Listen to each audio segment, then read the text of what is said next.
श्री योग वासिष्ठ के उपसम प्रकरण में श्री वशिष्ठ जी महाराज बोले, हे राम जी, आत्मा तो आकाश की नाई व्यापक है और भाई बांधव भूत जात जो अत्यंत असत रूप देखते हैं और नाना प्रकार के अनेक जन्मों में भ्रम से अनेक बांधव हो गए हैं और वास्तव में यदि देखा जाए तो नाना प्रकार के जन्मों में और नाना प्रकार के जो बांधव हुए हैं उन बांधवों के रूप में और अनेक जन्मों के रूप में सत्तात्मक यह चैतन्य सत्ता आत्मा ही था जो कि आप स्वयं ही हैं। इसलिए वास्तव में त्रिलोकी जो देखी जाती है, त्रिलोकी में जितने बंधु बांधव हैं उन सब में बांधव वही बना हुआ है, कोई अलग से कोई नया नहीं। स्वयं ही आप ही नदिया, आप किनारा, आप ही खेवन हारा नाव वगैरह चलाने वाला, ये सब स्वयं आप ही बना हुआ है। जैसे स्वप्न की कोई नदी पार करना हो तो स्वप्न की नाव और स्वप्न में नाव को चलाने हारा और नदी के अंदर का पानी आदि ये सब स्वयं चैतन्य सत्ता आत्मा ही बना हुआ होता है मन की वासना के अनुसार।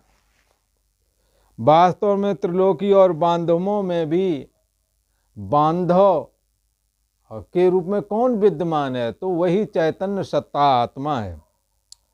श्री वशिष्ठ जी महाराज बोले, हे राम जी, इस प्रसंग पर एक पुरातन इतिहास है जो बड़े भाई ने छोटे भाई से कहा था, वही मैं तुमसे कहता हूँ, सुनो। इसी जम्बू द्वीप के किसी स्थान में महेंद्र नाम एक पर्वत था, महेंद्राचल नाम का एक पर्वत था। और हे राम जी, वहाँ कल्प वृक्ष था और उसकी छाया के नीचे देवता और किन्नर आकर विश्राम किया करते थे। उस पर्वत के बड़े शिखर बहुत ऊंचे थे और ब्रह्मलोक पर्यंत वो शिखर गए हुए थे, जिन पर देवता सामवेद की ध्वनि किया करते थे। किसी ओर हे राम जी जल से पूर्ण बड़े मेघ विचरते थे, कहीं पुष्प से पूर्ण लताएं फैली हुई थीं तो कहीं जल के झरने बहा करते थे। कंदरा के साथ उछलते मानो समुद्र के तरंग उठते थे, कहीं पक्षी शब्द करते थे तो कहीं कंदरा में सिंह गर्जना करते थे। वहीं कल्प और कदम्ब नाम के वृक्ष भी लगे हुए थे। हे राम जी, उस पर्वत पर कहीं अप्सरागण विचरती थीं तो कहीं गंगा जी का प्रवाह चला जाता था और किसी स्थान में महासुंदर रमणीय रत्नीमण ये रतनमणि जो है वो विराजते थे, नाना प्रकार के रतन। वहाँ गंगा के तट पर एक उग्र तपस्वी अपनी स्त्री के संयुक्त तपस्या किया करता था। उसके दो महासुंदर पुत्र हुए थे। जब कुछ काल व्यतीत हुआ राम जी, तो पुण्यक नामक पुत्र ज्ञानवान हुआ और पावन अर्धप्रबुद्ध रह गया। दो पुत्र हुए, एक पुण्यक और पावन। ये पुण्यक तो ज्ञानवान हो गया, तत्व ज्ञान को उपलब्ध हो गया, पर पावन अर्धप्रबुद्ध अर्थात आत्मा में स्थिति प्राप्त ना कर सका और लोलुप अवस्था में रहा। विषय आदि में ही वो संलग्न बना रहा, अपने घर गृहस्थी के व्यवहारिक जो प्राकृत कर्म है उन्हीं में लगा रहा। हे राम जी, जब काल चक्र के फिरते हुए कई वर्ष व्यतीत हुए तो उस दीर्घ तपस्वी का शरीर जर्जरी भूत हो गया और वृद्धावस्था से ग्रसित हो गया। हाँ, जिसके वो दोनों पुत्र थे उसके, और उसका शरीर जर्जरी भूत हो गया। उसने शरीर की क्षणभंगुर अवस्था देख करके चित्त की वृत्ति देह से विरक्त कर ली। ये देह मैं नहीं हूँ, देह मेरा नहीं है, देह के संबंधी मेरे नहीं हैं, मैं आत्मा हूँ, मैं ब्रह्म हूँ, ऐसा ज्ञान धारण करके अपने को इस शरीर से और चित्त से अलग कर लिया। चित्त की वृत्ति से, जो चित्त की वृत्ति देह में लगी हुई थी, उससे विरक्त हो गया, उससे हट गया। अर्थात विदेह होने की इच्छा की कि अब मैं देह मैं नहीं हूँ, चैतन्य सत्ता आत्मा ही मैं हूँ, इसलिए ये देह अब छूट जाए और मैं शुद्ध चैतन्य सत्ता ब्रह्म में लीन हो जाऊं। इसलिए साधु सन्यासियों की मृत्यु होने पर मर गया ऐसा नहीं कहते, ब्रह्मलीन हो गए। तो उसने भी ब्रह्मलीन होने की इच्छा की। निदान दीर्घ तपा की पुरुष का कलना रूप शरीर का त्याग करती भई। और जो कलना रूप पुरुष का जो कलना रूप करके है, कलना मतलब अहम अस्मि रूप, ये प्रथम कलना है। दीर्घ तपा की जो पुरुष का कलना रूप, पुरुष का में क्या कह लेंगे, शब्द स्पर्श रूप रस गंध और मन बुद्धि अहंकार, ये 8 चीजें मिलकर के पुरुष का कही जाती हैं। इन्हीं को जीव भी कहते हैं, इन्हीं को 17 तत्वों का शरीर भी बोलते हैं। प्रक्रिया भेद से अलग अलग ग्रंथों में अलग अलग तरीके से समझाया गया है, इसमें फेर में नहीं पढ़ना है, इतने ही समझना है कि जीव चेतना, पुरुष का मतलब जीव चेतना। दीर्घ तपा की पुरुष का रूप, पुरुष का कलना रूप, जो ये शरीर समस्त कलनाओं की जड़ है, समस्त विक्षेप की जड़ है।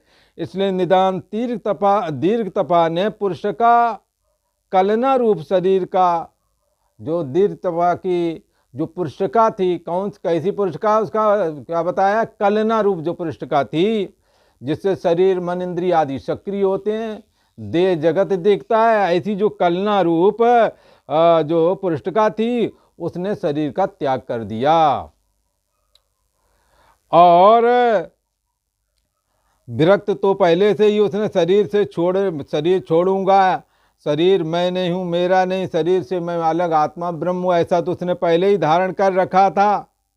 उसने शरीर का त्याग कर दिया। और कैसे त्याग कर दिया, जैसे सर्प केंचुली को त्याग देता है, तैसे ही पर्वत की कंदरा में जो आश्रय था उसमें उसने शरीर का त्याग कर दिया। पर्वत की कंदरा पर कहीं अपना छोटा सा आश्रम बनाया हुआ था, उसी में उसका शरीर शांत हो गया। अब वो कलना से रहित अचैत चिन्ह मात्र सत्ता में जो अपना निज स्वरूप है उसी में स्थित हुआ। और कैसा है, राग द्वेष से रहित ये पद है आत्मा, इसी में वो स्थिति प्राप्त कर लिया। जैसे धुआं आकाश में जाकर के स्थित होता है, तैसे ही ये चैतन्य सत्ता स्व से अभिन्न चैतन्य सत्ता में मैं बुद्धि धारण करने की वजह से चिदाकाश में स्थित हो गया। क्योंकि शुद्ध चैतन्य सत्ता जो आत्मा है वो चिदाकाश रूप ही है। जैसे कैसे स्थित हुआ, जैसे धुआं आकाश में जाकर के फिर लीन हो जाता है, ऐसे ही ये पुरुष का ये जीवात्मा जाकर के देहो अस्मि रूप कलना का त्याग करके चैतन्यो हम करके स्थित हुआ। फिर कुछ न सोच करके उसी में दृढ़ता पूर्वक स्थित हो गया। और फिर यही जो चैतन्य सत्ता है वो चिदाकाश रूप हो गई। चिदाकाश में स्थित हुआ कौन, दीर्घ तपा नाम का ये तपस्वी, जिसके 2 पुत्र थे, पुण्यक और पावन। तब क्या हुआ, मुनीश्वर की स्त्री ने अपने भर्ता का शरीर प्राणों से रहित देखा कि इसका शरीर तो शांत हो गया। पत्नी ने देखा कि हमारे पति का शरीर शांत हो गया।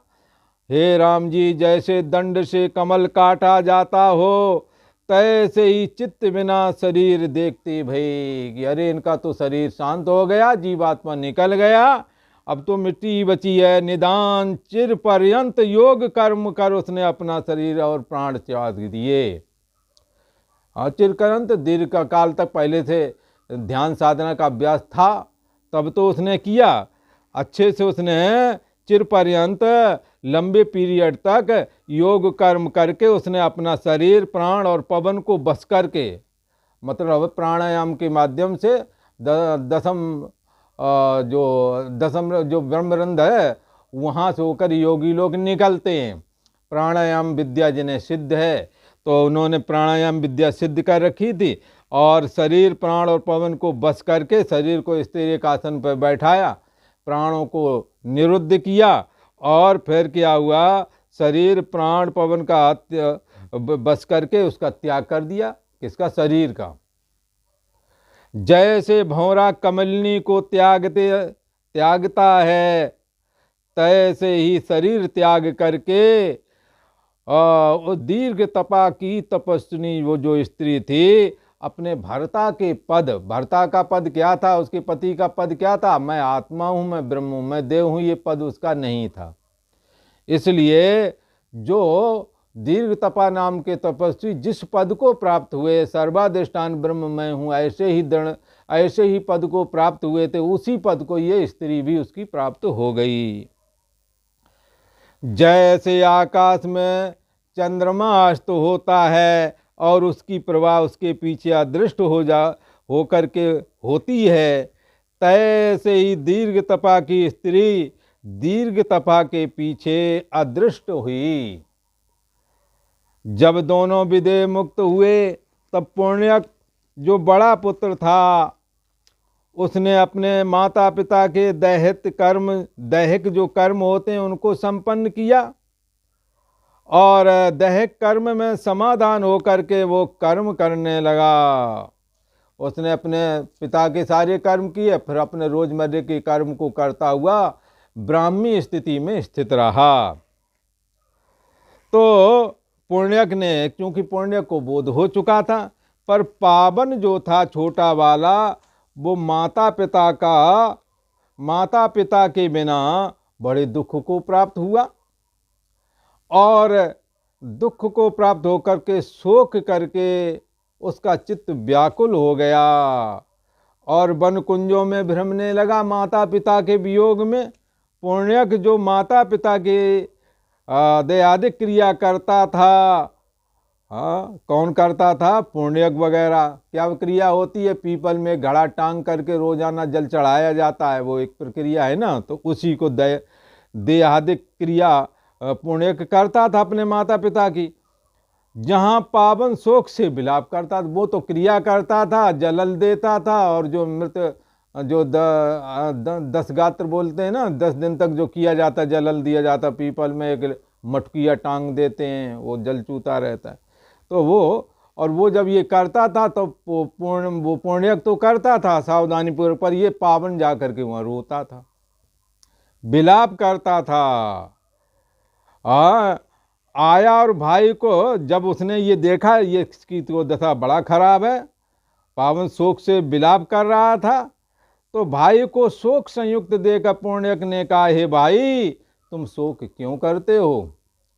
तुम्हें शोक नहीं करना चाहिए। जो वर्षा काल के मेघों के समान आंसू बहा रहे हो, मानो बरसात हो रही हो।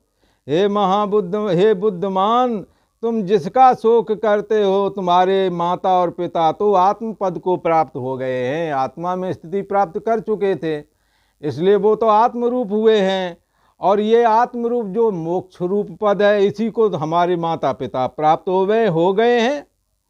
वही सब जीवों का स्थान है, चाहे हम हो, आप हो, कोई हो, सब जीवों का आधार अधिष्ठान वही है।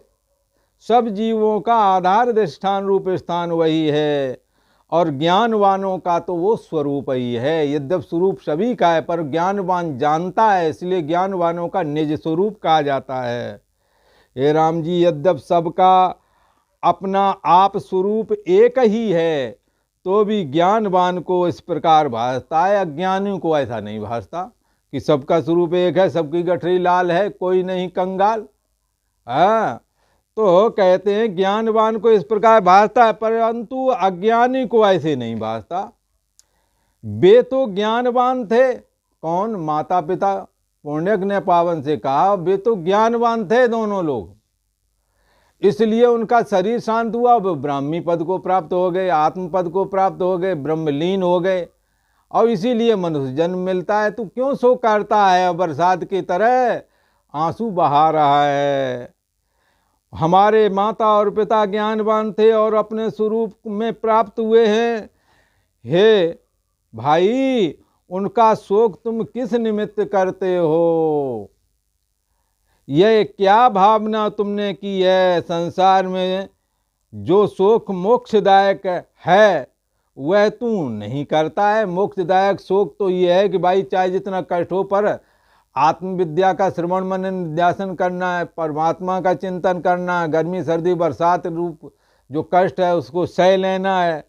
तो कहते संसार में जो शोक मोक्षदायक है, जो कर्म शोक से छुटकारा दिलाते हैं, जो ज्ञान शोक से छुटकारा दिलाते हैं, उसका आश्रय तू करता नहीं। और जो शोक करने योग्य नहीं है उसी के लिए तू शोक करता। आत्मा अजर अमर अविनाशी है, वह तो मरता नहीं, उसी में हमारे माता और पिता प्राप्त हुए हैं, इसलिए उनके लिए तुम्हें शोक नहीं करना चाहिए। और आज इतना ही। ओम।